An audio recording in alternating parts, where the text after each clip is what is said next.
ग्रंथों में लिखा गया है कि यदि मनुष्य मौन रहना सीख ले तो उसकी अधिकांश समस्याएं स्वयं ही समाप्त हो जाती हैं। और सत्य में मौन में बड़ी शक्ति होती है, बड़ा बल होता है, किंतु वो बल किस काम का जो समय आने पर आपके काम ही ना आए। क्या सदा मौन रहना उचित है? नहीं। इतिहास साक्षी है। संसार में अधिक विपदाएं इसलिए आई क्योंकि समय पड़ने पर मनुष्य उसका विरोध नहीं कर पाया, मौन रह गए। यदि मौन रहना शस्त्र है तो उसका सही समय पर उपयोग करना भी आवश्यक है।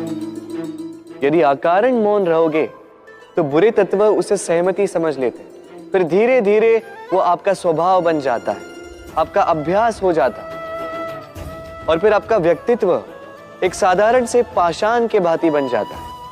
अपनी वाणी का आवश्यकता पड़ने पर सदुपयोग कीजिए। वाणी को कब वश में रखना है और कब मौन नहीं रहना है, इससे भी अधिक महत्वपूर्ण है यह समझना कि उसे कब तोड़ना है। राधे राधे। जीवन में हम कई लोगों से मिलते हैं। आप भी ऐसे कई लोगों से मिले होंगे जिन्होंने स्वयं को असफल मान लिया, निराश हो चुके, जिन्होंने ये स्वीकार कर लिया है कि इस जीवन में उनसे कोई कार्य हो ही नहीं पाए, वो कुछ कर ही नहीं सकते, किसी कार्य के वो योग्य ही नहीं।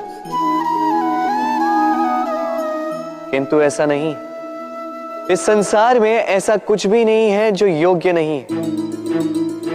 कोई ऐसा अक्षर नहीं है जो किसी मंत्र का भाग ना, कोई ऐसी जड़ी बूटी नहीं है जो औषधि ना, कोई ऐसा विष नहीं है जो समय आने पर अमृत ना बन जाए। और इसी प्रकार कोई व्यक्ति अयोग्य नहीं होता, उसे अयोग्य बनाती है उसकी सोच।